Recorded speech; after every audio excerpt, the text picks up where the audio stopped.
Hey everybody, we are live. It is week two's check-in, and I'm just going to make sure that our tech is going well. We are recording on Zoom, and we should be streaming on our Facebook page. So hopefully we will be live there in a moment.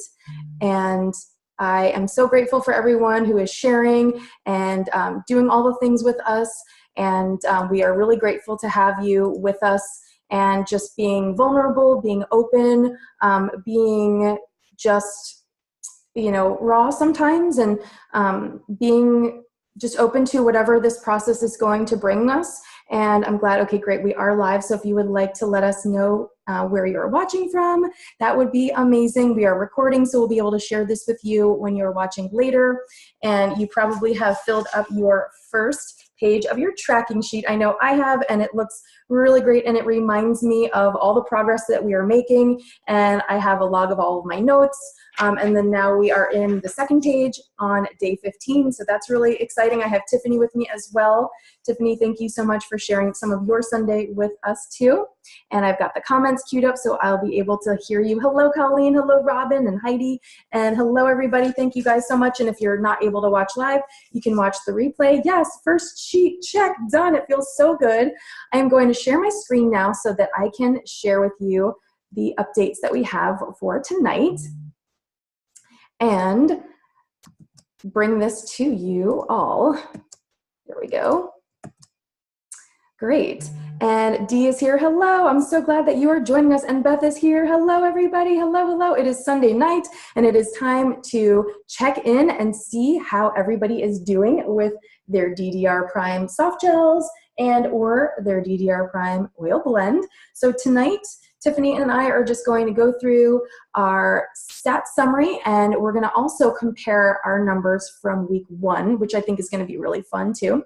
And then we're going to talk about our wellness pipelines again, and I'm going to provide you some little oily suggestions for support with those areas. If you need any support, you can always post in the group as well, different areas that you want to improve, and all of us that are already oiling can jump in and share with you some of our favorites. I know, for an example, like if someone posted a question about maybe people's favorite restful diffuser blend, we could all share in the comments there and just edify you all even more with that. So hopefully that will be beneficial for you too. And then Tiffany's going to take it away with our parent advocacy portion of tonight's review, just to give you those little tips and suggestions on enriching that experience of really being your parent, your advocate for your child. And if it's not for your child, then for yourself, absolutely. It's really important that you are your own advocate, regardless of your circumstances in your life, in your work, in your relationships.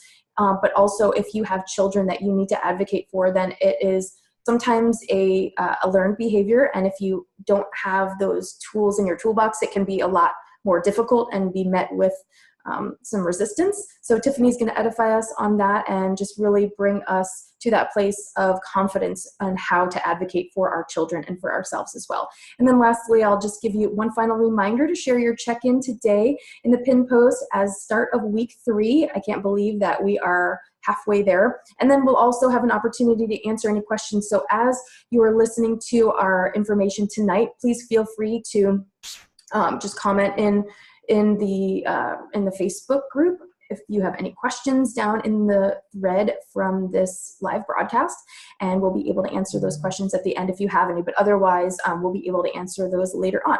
So here we have our week 2 observation stats and feedback summary. So here you can see, and special thank you to Colleen for aggregating all of this data. What is really nice about the fact that this is just a informal study is the fact that I'm not a scientist, I'm not a data analyst, but I'm so grateful for Colleen who put all this information together. But there wasn't a survey to say, okay, did you experience this? Did you experience that? Did you experience this? It's all about freeform. I just wanted you to just feel flexibility to share what you experienced, because I didn't want to have any expectation for you to feel that you needed to have experience X or experience Y because other people are experiencing that. I want you to have that freedom to just share the way you feel, your emotions, your sleep, your just all those things that we have been sharing and seeing trends. And so these trends are just completely organic from you all. So if you go back through all the notes, it's amazing. Yes, Colleen, thank you so very much. If you go back through the comments, these are not prompted by me or anyone else. You are welcome to share anything that you are experiencing, and that way we can identify these trends week after week. So here we can see that the top observations that people are experiencing is better sleep, feeling rested, feeling restored in the morning, feeling productive, tackling unfinished tasks, better also staying calm and staying focused in stressful situations, also increased focus and the feeling of clearing out those cluttered emotions, and cooperation. So I think this is an absolutely huge win. I mean, we had no expectations going in. I just really wanted to allow you the freedom to experience what you are going to experience, regardless of what maybe someone would be telling you to feel, or you're going to feel this way, tell me how much or how often. And Colleen is saying that she had tears reading all the comments. She loves all the progress, no matter how small. And it is so true, Colleen. That is so absolutely 100% right. It's really great to see those keywords, exactly. And so Colleen's using the keywords to help aggregate all this data. So better sleep. Better sleep is huge. And if we look at our wellness pipeline numbers, when we get to that opportunity on our next slide, you're going to see how that over time, and normally with my oilers, we do this once a month. We do a Got Your Oils Now What live class in our private team page. So for those of you that are on my team, you are familiar with that. And we give you an opportunity to rate yourself once a month. So it's different rating yourself once a week. You can really see the changes week to week when you look at 4 weeks of data compared, from the beginning and then when we are done. And already you'll have the baseline numbers we took, and you'll have the numbers we took last week, and then the numbers that we do tonight. So you will see, hopefully, that if you were commenting that you experienced better sleep, then from last week to this week, hopefully you'll see that number increase because you're getting better sleep, you're feeling more rested, you're feeling more restored, which also can impact other areas of your wellness as well, just like it's increasing focus. And it looks like there's definitely a correlation between people getting better sleep, feeling more rested and restored, and having more focus. Because when you are sleep deprived, when you're not resting, then when you wake up, you're already agitated, you're antsy, you're easily distracted, and you're all over the place, and it's hard to focus on something. And so this is huge. Another few that I want to call out as well is detailed dreams and feeling relaxed with clarity, as well as feelings of gratitude, improvement in speech. That is huge, especially if you have a child that is nonverbal, that is a child who only has a few words. This is huge, absolutely huge.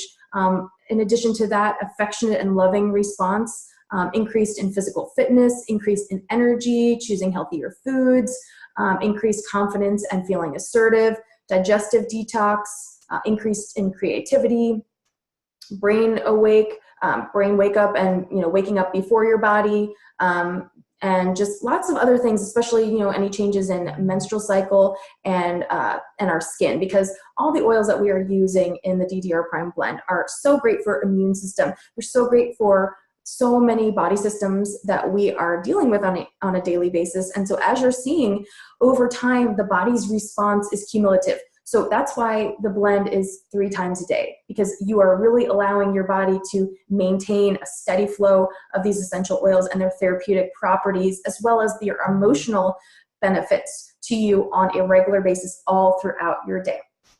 So I hope that you will take some time this week or later tonight, or when you're watching the replay, maybe screenshot this and just keep that in mind, that of course you don't have to have any of these as keywords in your observations. I just want you to be open and continue being flexible, continue to feel safe in our private space for healing, to share how you are feeling and your thoughts. And I am really blown away by everything that you're sharing and how detailed your observations are, because the more detailed your observations, the more in tune you will become with your own body, with your own mind, with your thought processes.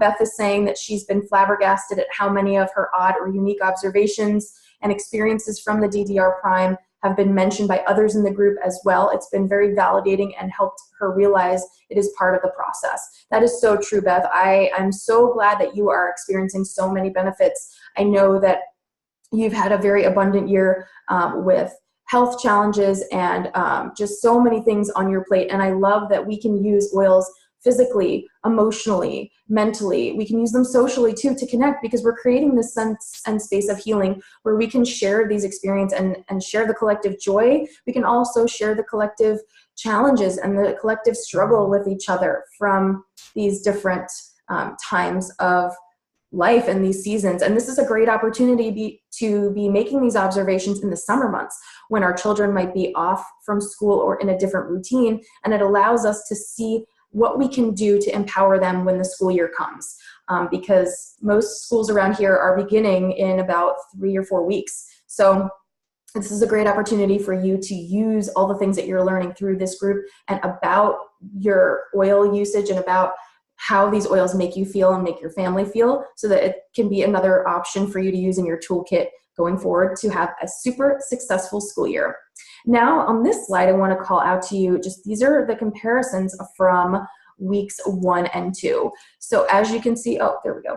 As you can see here, we have week 2 here on the left, and then we have week 1 on the right. So you can see, and now of course these aren't going to be exactly equal, considering that there was no real baseline. We just, we're using keywords to be able to share what observations were coming up the most frequently. Colleen says she's praying for a smoother transition for all come the new school year. I agree 110% with that, for sure.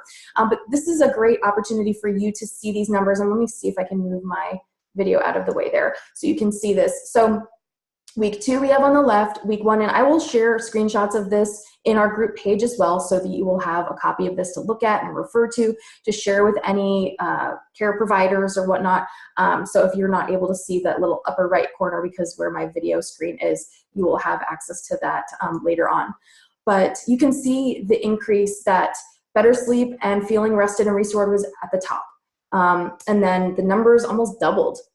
Many of these doubled, like productive and feeling tackling unfinished tasks and feeling productive is really, really up there high. And so then we can compare those with our week 1 stats as well. So we're seeing a lot of change. There's a lot of movement, a lot of activity. You should feel so proud of your commitment to using the oil blend and really seeing those changes within yourselves and within your family. So this is something to be celebrated, absolutely. This is just informal. I just wanted to see what trends we could identify, see with disciplined usage, what kinds of things would come up and what we can do with that information to better help direct how we support our children, how we support ourselves on a daily basis. So if getting better sleep and feeling rested and restored is really, really important to you, then that means it's something that we really need to prioritize. So when it comes to looking at your oils and saying, okay, what do I want to do with oils for the next 3 months? How do I want to feel 3 months from now when I wake up? What do I want my days to feel like 3 months from now? How do we get there? And this is how we get there, just little, small, sustainable actions that we can make in a disciplined way so that we can see true results. So now we're going to do our wellness pipeline exercise, and I want you to grab, whether it's your log from this study, or it's just a notebook, whatever you have handy. I would like you to jot down your numbers so that you can compare this with your numbers from our baseline week before we launched, and then with your numbers from last week, from week 1. So on a scale of 1 to 10, and I don't want you to overthink this, I don't want you to overanalyze, I just want you to put whatever number resonates with you immediately or quickly without thinking too much about it. From 1 to 10, and 10 being the best, your sleep. So on a scale of 1 to 10, the quality of sleep. Are you feeling rested when you wake up? And are you finding it fairly simple to fall asleep at night? And then think of this in the terms as well of, are you staying asleep fairly well? I mean, obviously getting up to go to the bathroom is not so, it's pretty normal, especially for those of us that are drinking a lot of water all day and staying hydrated. That's a really important thing to make sure that our body's filtering properly. So just because you might get up in the middle of the night to go to the bathroom doesn't mean that you're restless or anything like that. So on a scale of 1 to 10, rate your sleep quality from 1 to 10. from this past week too. And then the next one is nutrition on a scale of 1 to 10, 10 being the best. So this means, are you making time for 3 meals a day? Are you prepping your meals? Are you using your lemon or your citrus oils to wash your produce clean and make sure that you are getting all that bacteria and dirt off of your produce, helping your produce and veggies and fruits stay good longer? So that requires less trips to the grocery store, and it's saving you time so that you can prep all your things. And if you need help or guidance on that, let me know, and I can share a couple links of videos that I've recorded on how to do produce wash. But on a scale of 1 to 10, are you eating fairly colorful fruits and vegetables and meals that are varying in different whole grains and fresh items, or are you eating from a box or a package or a drive-through?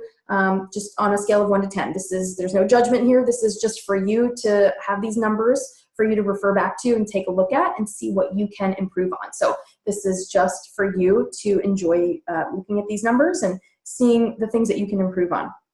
The next one is mood and emotional balance.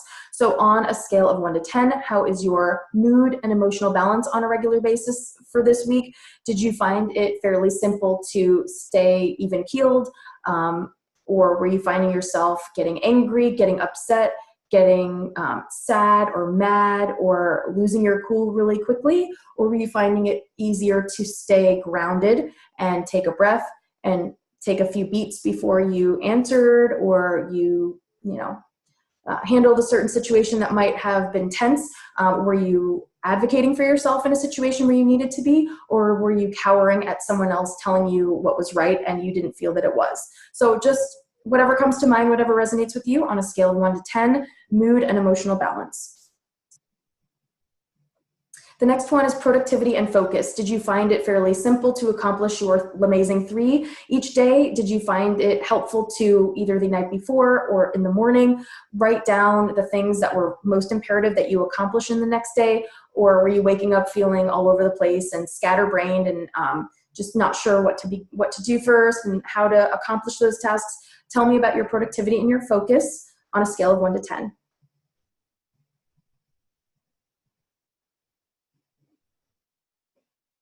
The next one is exercise. So did you intentionally move your body at least 3 to 5 times this week?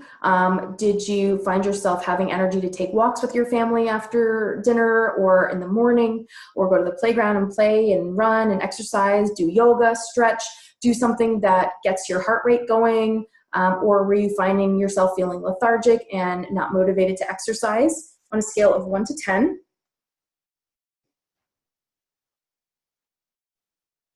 The next one is a big one. This is digestion. And the reason that I say that is, obviously, as we've talked before, your gut is your second brain. So a lot of times we will eat out of emotion. If we're stressed, if we're angry, if we're sad or mad, or if we're tired, we might eat because we want energy or we get on a sugar high or whatever it is. And so a lot of times if our mood is not in check, it affects our gut. And if our gut is not in check, it also affects our mood. So if you are finding yourself with a lot of gas or bloating or indigestion or constipation or acid reflux, perhaps it could be related to the way that your emotional balance is going this week as well. So when we are choosing the right foods, when we're staying hydrated, when we're getting better rest, our body is able to filter properly and stay hydrated so that we can remove toxins from our body and choose healthier meals. So how is your digestion on a scale of 1 to 10?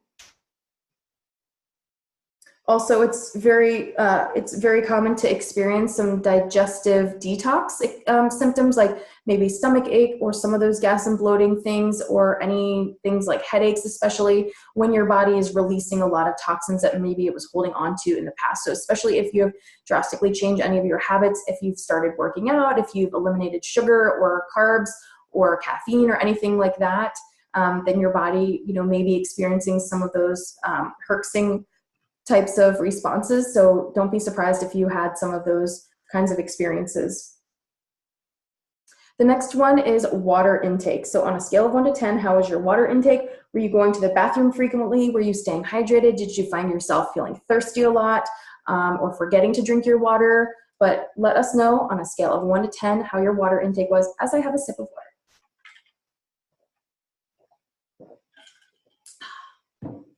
And the last one is one of my favorites, self-care practices. So on a scale of 1 to 10, tell me about your self-care. Did you take time for yourself at least 3 or 4 times this week, even if it was just 5 minutes to read a book, have a cup of tea by yourself, snuggle up with, with the pet or with your children and read a story, or were you able to go get a pedicure or maybe have an aroma touch swap with a friend nearby? Did you do anything for self-care? And that just means something for you that makes you feel good about yourself, that you're not doing something for someone else, unless it brings you joy to do that, of course, but not an obligation, but something that is fun for you, maybe a craft, or maybe you baked or you cooked a favorite recipe, anything that you did to practice self-care. Maybe a nice detox bath with magnesium and some oils. Okay, and so, just as a little self-check, you want to be thinking about how these numbers are changing from our pre-launch baseline week to, week 1 and then this week. So what are you noticing? What are you observing about these numbers so far? So that's just a rhetorical question. If you feel led to share, please do. We'd love for you to share some observations about those numbers, but if you want to keep them private, you're absolutely 100% welcome to do that. That's totally fine. And if you want to share them with me, I'm happy to take a look at those numbers for you and help you kind of pair some oily things that you can do to support yourself with those. And along those lines, I have a couple little oily tips I wanted to share, especially because tomorrow starts BOGO week, so there's going to be a lot of free oils to grab and snag, and everyone's going to be excited about stocking up. And so if you are looking at things that you might want to be adding to your collection this coming week during BOGOs, these are some ideas that maybe you can jot down on your wish list, that if any of these items, hello Rachel, if any of these items come available during BOGO week, they might be great options for you to snag. So if you want to increase your sleep numbers, obviously continuing with your DDR Prime if that seems to be helping with you. Also, you can choose to try the Serenity Sleep Gels, or you can diffuse the Serenity Calming Blend. I also have many favorite essential oil blends for sleep that I can recommend. If anyone is interested, you can comment and let me know, and I'd be happy to share those as well as any of you. If you have your favorites, feel free to comment them in the chat window as well. For your nutrition, if you're trying to eliminate cravings and maybe reach for less snacks in between meals, cinnamon essential oil or grapefruit in your water, and just 1 drop is plenty, I promise you. If you've never tried essential oils in your water, you do not need a lot. It is extremely very strong because the oils are pure. There's nothing else in there, so there's nothing else to dilute it. So it is very strong. All you need is 1 drop. So cinnamon or grapefruit to sip those are great for keeping the blood sugar steady. They're great for the metabolism, and they're great for reducing cravings. So if you need to kind of cut yourself off after dinner time, you find yourself snacking the most between dinner and bedtime, that's a number 1 perfect opportunity for you to go to bed earlier. And number 2, a great way for you to incorporate your essential oils into a new routine for you. So after breakfast or after lunch or between lunch and dinner, wherever your trigger time of day is, where you find yourself grabbing something sweet or something crunchy or savory or whatever it is for you, that's a great option. Then for mood and emotional balance, hello Rose, thanks for joining us. Mood and emotional balance, any calming oils that you like. Frankincense and copaiba is a great one for anxious feelings. You can put a drop or 2 of each of those under your tongue. You can also use oils like wild orange and copaiba. You can use oils like juniper berry for restful sleeping, and if your children have any issues with scary dreams at night, juniper berry is a really, really great oil for that, and we diffuse it every single night in our diffuser with cedarwood and On Guard and Breathe and patchouli and wild orange. So we have a cornucopia of oils that are going in Olivia's diffuser every night, but they work really well for her, and we've been doing that for about 2 or 3 years now, that blend. So if you need any recommendations for calming blends for mood/sleep, this group is a wealth of knowledge with lots of varying experience with oils, so we're happy to help chime in and give you some great options to try. Productivity and focus, of course, continuing to do your DDR blend. You can also diffuse this blend. I know Julie in our group and some other of our oilers, they are daily diffusers of DDR Prime. You can also use Intune, and you can use rosemary. I know black pepper and grapefruit are also great for supporting productivity and focus. And then for exercise, some oils you can use for exercise is Siberian fir and lime. I love those two oils. They're very fresh and invigorating for me, and I like to diffuse those in my workout room at home. And then if we're going to go for a walk or just be playing outside, I really like those two oils as well. And then you can apply Deep Blue before you work out and after you work out to help loosen your muscles and help just invigorate you and kind of feel that rush of energy and motivation to do that exercise and move your body. And then if you want support with digestion, my two favorites are Terrazyme and the PB Assist probiotic. If you have little ones, they can do the PB Assist Junior, which is a little pixie stick, and it tastes like watermelon powder. It's so yummy, and it's great for adults too, of course. But I love to take those before bed. And the reason is because imagine cleaning up your kids' playroom while they're playing. It's not going to do any good, right? But imagine cleaning up their playroom when they're asleep, tucked into their beds. You have free reign, and you can put away all the blocks and all the cars and all the Legos, and you can clean up everything. And when you wake up, it's clean and cleared out, and there's nothing there in your way, right? That's what happens in our gut when we take our digestive enzymes and our probiotics at night on an empty stomach. There's no competition for those things to be absorbed into our body, because when we take those supplements, those two particularly, when we take those on a full belly, they're competing with our food for absorption into our body. But when we take those two on an empty stomach, there's no one in the area, in those intestines, nothing in there competing for absorption. So you will have a lovely smooth move in the morning if you start using Terrazyme and PB Assist before bed. So that is one that I really love, and I would love to see that as a BOGO this week. Water intake, I love adding citrus to my water. Again, of course, you can do cinnamon, you can do grapefruit, you can do lavender, you can do so many things. You could do peppermint or digescent or fennel. I just am a citrus girl all the way. I love all the citrus oils, give me everything citrus. So I just love lemon. I'm really, really simple when it comes to my water. I just prefer lemon. I will branch out to grapefruit, but I just love lemon. It's so detoxifying. It's so refreshing for me, and it really quenches my thirst. So I really love just 1 or 2 drops of lemon in my water. Also, your self-care practices. So if you know anyone that is AromaTouch certified, reach out to them and ask if you can do an AromaTouch swap.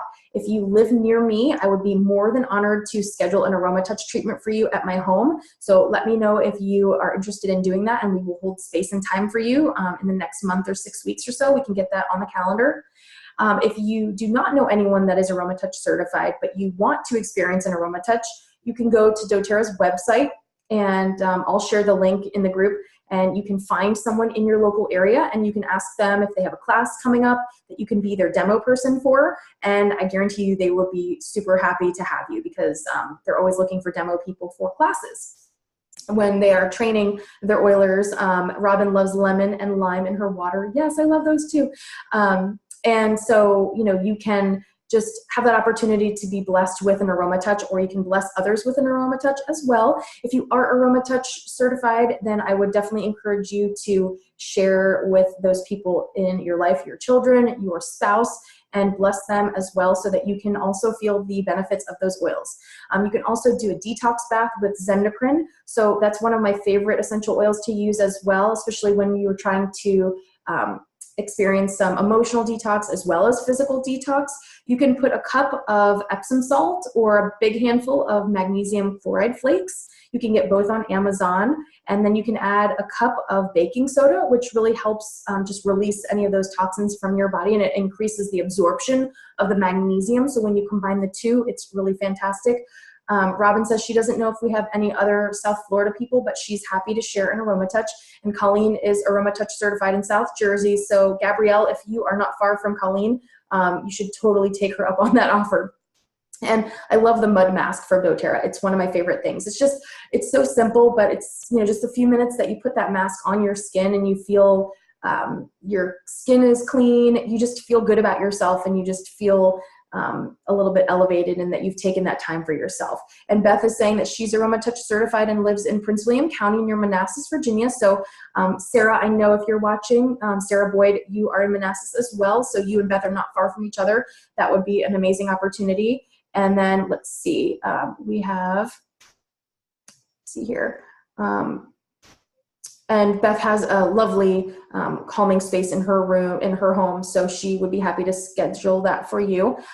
So that would be great. And let us know, keep us posted how your self-care is going. And then now I'm going to turn it over to Tiff, and she's going to share her tips for parent advocacy and being your child's voice. So Tiff, you can take it away.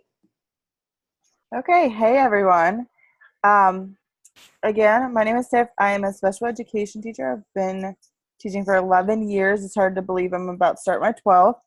As a special education teacher, I find that to get the most success, you really do need to work hard with the family because it is a team. All of us need to be a part of it and to be on the child's side to be able to get them to see the most growth. And if there was any place that I wish that I could support my students' parents more, it would be to have them more active in the meetings. Many times they either feel they're very quiet, they feel like they can't ask questions, and if you've ever done the color test, I'm a gold and a blue. So I have to have a plan, and I need everyone okay with it. I need everybody to give me feedback and ask questions and all that, so I know that we are doing exactly what we need to do. A lot of the tips that I'm about to give are really good for IEP meetings or 504 support plan meetings, but you could use these as well for parent-teacher conferences too. So my first tip is to be in the know before the meeting. I hate going into any meetings and have no idea what's going on. A lot of times in my field, the professionals above me won't share an agenda, so you don't know what's happening, you don't know what to bring or prepare. For parents, you should receive an invitation with exactly what's going to be happening at the meeting 7 to 10 calendar days before the IEP meeting.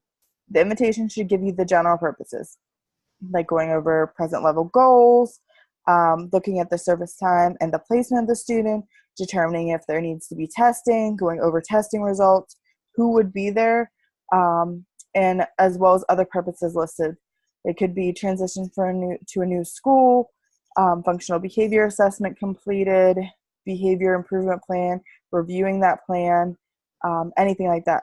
I teach 8th grade, so another one of mine would be transition to high school. We talk about high school before the end of the school year, so everybody knows and feels comfortable with starting the first day of school as 9th graders.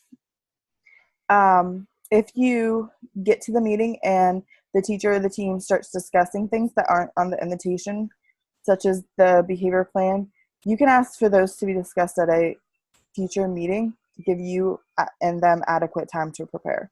Personally, I like to send my invitations out about 1 to 2 months in advance.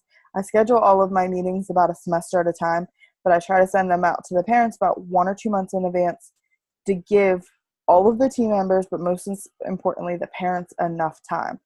In the state of North Carolina, parents are given 5 hours, no matter where their job is, to attend a meeting, but they have to just give adequate notice. So I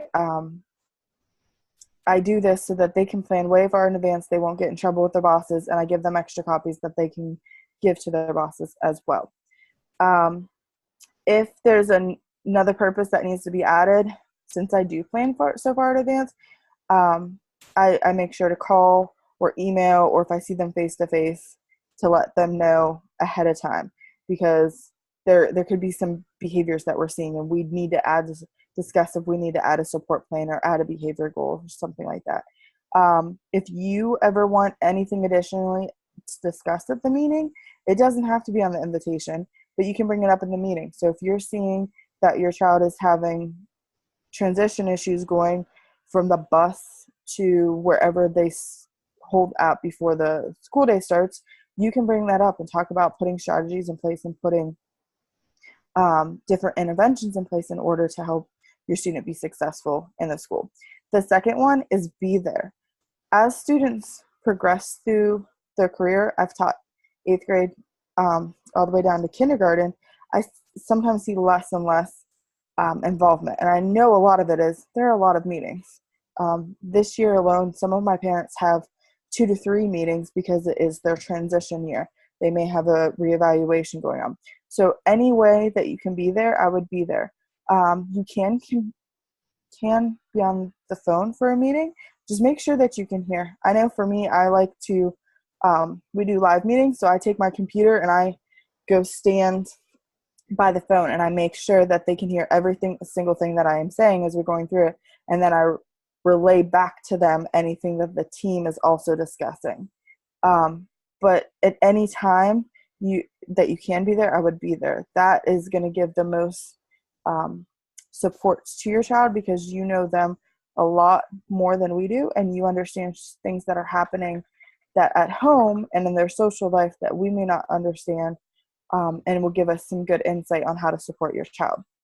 The third one is know your parents' team. So on the invitation, there are 3 general that will be listed. There will be the administrator, the LEA, which is the local education agency rep. So it's the principal or assistant principal. You'll have the special education teacher, and you'll have the general education teacher. In North Carolina, those are just the general labels.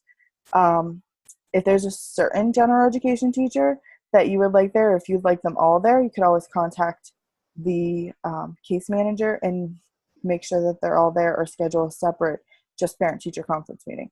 In addition to that, anyone else should be listed. So if the speech-language pathologist is going to be there, the hearing impaired teacher will be there, the any related service would be there.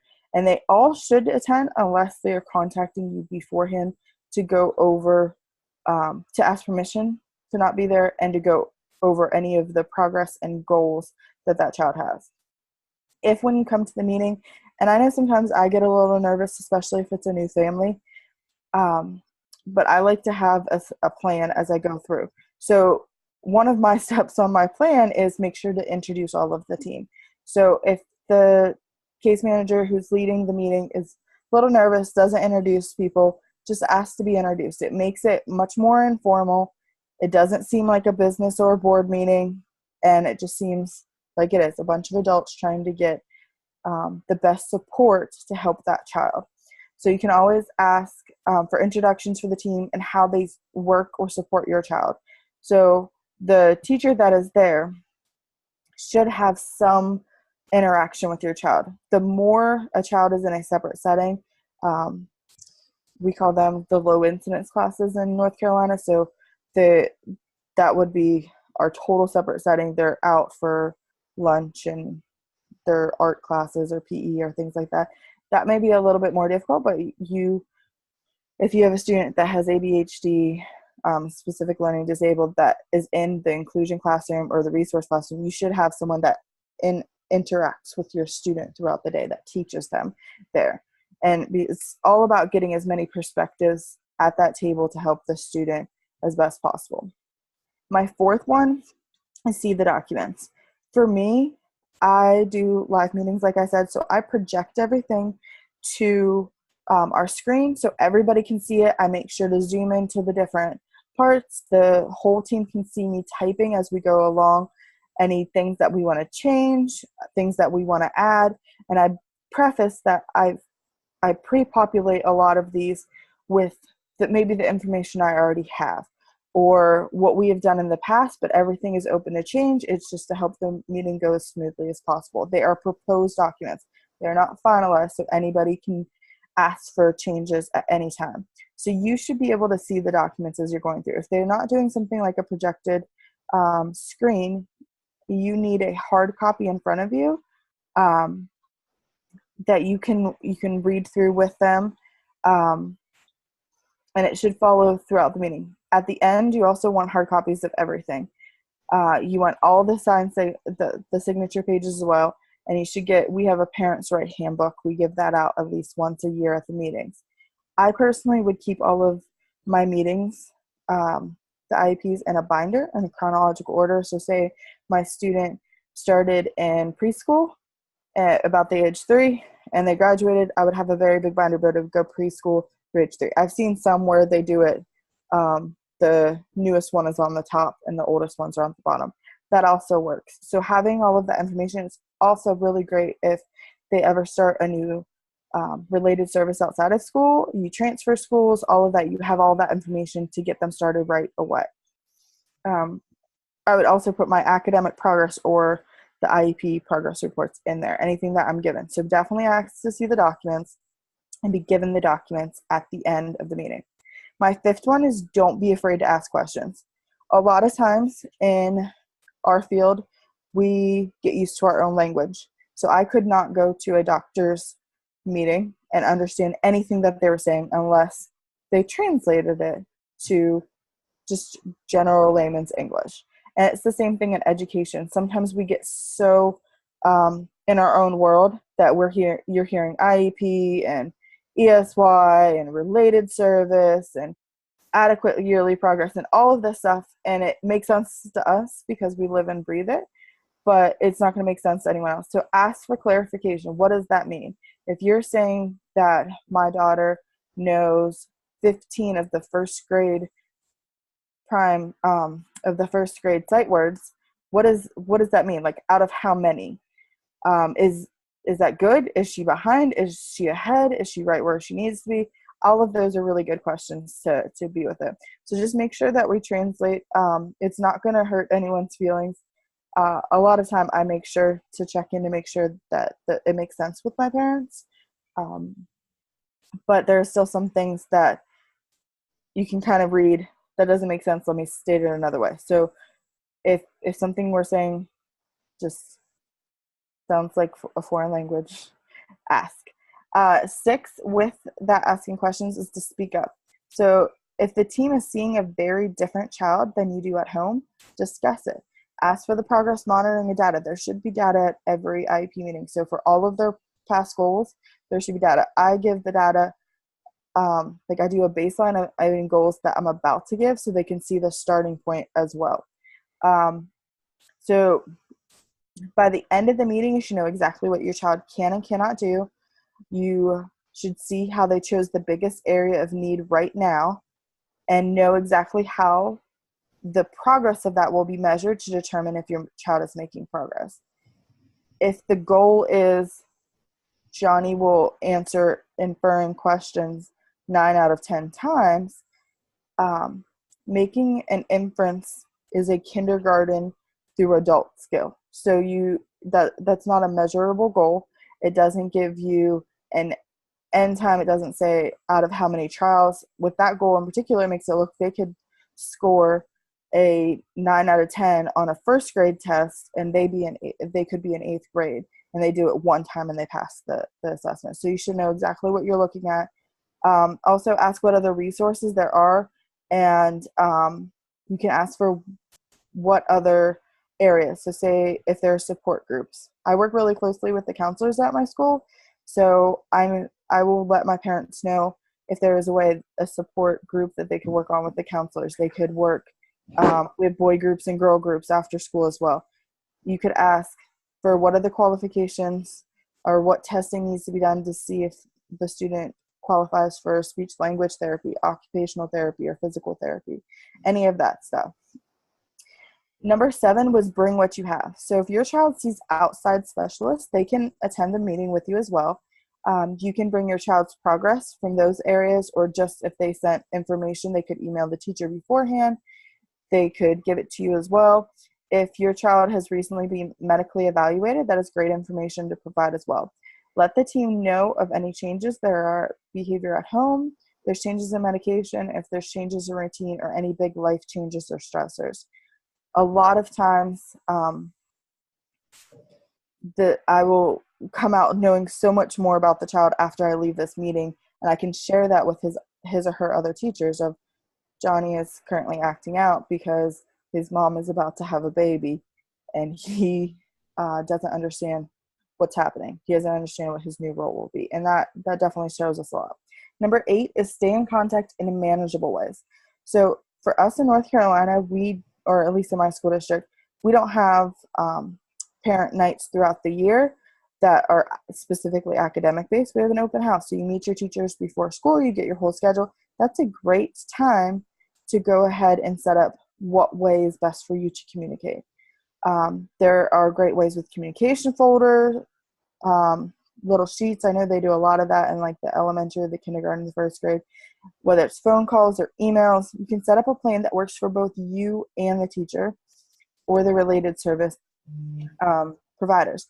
If you ask for it, I would suggest that you use it. I've had many parents that have asked for a lot of support, but they may not check it all the time. I filled out folders every single day that weren't looked at, and it's not helping to support the child at home and at school together. So if there's anything that you're asking for, definitely use it.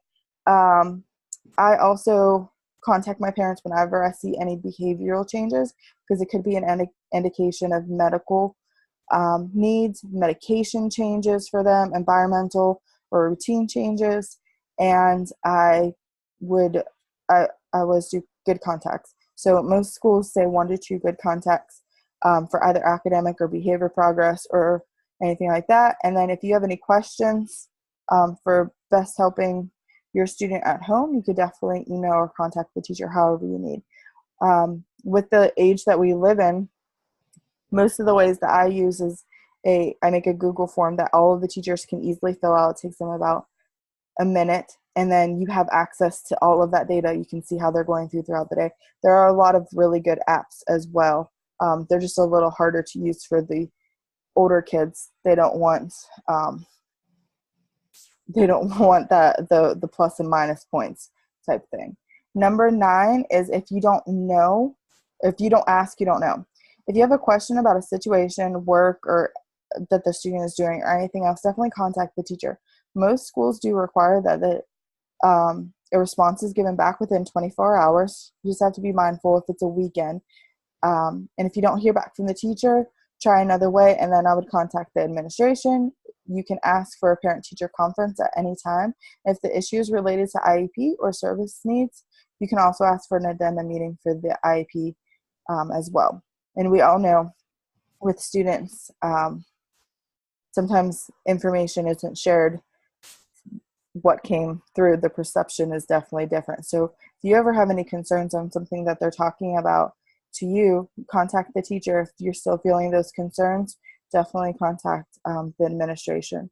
And the last one goes a lot with our self-care from last week, which is find your tribe. It could be other parents, it could be support groups, advocacy groups, in-person groups, online groups, etc. Things are much easier when you know you're not alone in a situation and you have support. Parents and groups that have been in your shoes can often give you better advice than me or any other expert out there. Look around in your area for groups or support like Easter Seals, Autism Speaks. These groups can often help you find an advocate when you need it. And that is all I have. Thank you so much for being here on this Sunday with us. And thank you, Hillary, for hosting this. You're welcome. Thank you so much, Tiffany, for everything that you have been sharing and helping contribute to the team. It's really valuable. I know that everyone in the group is going to really benefit from all this information. So I am going to be uploading lots of goodies, lots of Easter eggs after our call is over. I'm going to share the replay from tonight's call, and I'm also going to share the slides and the graph from everything that we talked about, but I'm also going to be sharing this great slide, Tiffany, that you had put together so that we can all just refer back to that. We can print it and bring it with us, maybe as a reminder that when we're getting ready to gear up for a new school year and we are trying to come to the table prepared and just give our children our best, most assertive selves, that we can remind ourselves of all these things that we talked about. And so this will be in the group. It will be on YouTube, on my YouTube channel, and it will also be at your disposal, while the group is active here on Facebook. So be sure that if that's something that you want to have safe and sound somewhere, that you download it from our group page. So I will upload that as well. And I will make sure that all those nuggets of wisdom that Tiffany has shared with us are available for you to save in the cloud. You can screenshot them. You can do anything you need. Tack them up on your fridge or on your mirror somewhere. Also, before we end, we just want to remind you to check in starting today with our week 3 post that is pinned at the top of our group page.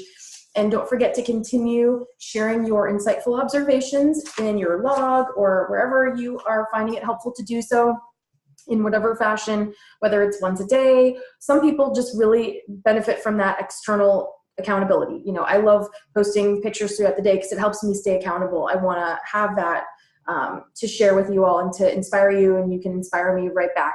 But if you just prefer to kind of keep your own log privately and then share with us once a week, that's totally fine. All that I ask of you is that in order to stay active in this group and enjoy all the content that everyone is so wonderfully sharing and putting together and volunteering their time. doTERRA is not paying us to do this. This is just completely out of the, just, you know, for the love of sharing and for the love of education and creating this community for you all for healing and education. So, you know, we are not being compensated for this at all. So we just want to know that for all of those of you that are benefiting from this information, that you are meeting the obligation and the commitment to using your oils 3 times a day with discipline and to sharing at least once a week with us. And if you can please do that by Saturday evening next week, so that Colleen can take all that amazing data that you all are compiling and sharing and all the great things that you are feeling and experiencing, so that we can aggregate those together and take a look at them next Sunday. So Beth, you are so welcome.